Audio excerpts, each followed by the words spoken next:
আসসালামু আলাইকুম ভালোবাসার মানুষ, আপনারা সবাই কেমন আছেন? আশা করি আপনারা সবাই ভালো আছেন। আসলে কিছু কিছু কথা বলতে গেলে খুবই কষ্ট লাগে, আবার আনন্দও লাগে।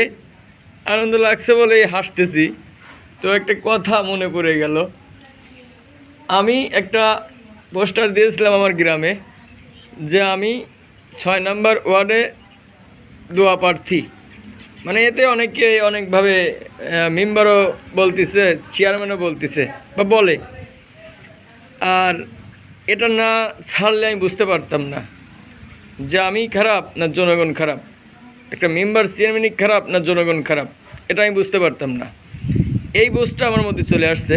দেখেন, আমি মেম্বারে বলি নাই, তাতে আমাকে মেম্বার বানায় ফেলেছে। ভালো কথা। এখন যখন আমি কোনো দোকানে বসে থাকি বা কোনো মানুষ যে দোকানে বসে থাকে, ওই জায়গায় আমাকে দেখলেই বলে, মেম্বার সাহেব শোনেন, চা খাবো, চা খাওয়ান, বিড়ি খাবো, বিড়ি খাওয়ান। অনেকে আবার বলে এরকম যে, শারদ তুমি তো মেম্বারে দাঁড়াচ্ছাও, আমার জন্য একটা পাঞ্জাবি রাখো ঈদ উপলক্ষে, আমার জন্য একটা টুপি রাখো, আমার জন্য একটা স্যান্ডেল রাখো, আমার জন্য একটা জুতা রাখো।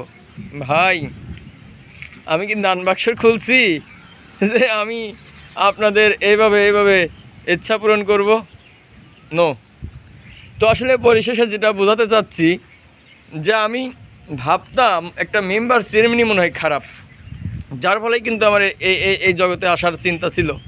কিন্তু এখন পরিশেষে দেখি যে না, মেম্বার চেয়ারম্যান কখনো খারাপ হতে পারে না, মূল খারাপ হচ্ছে জনগণ।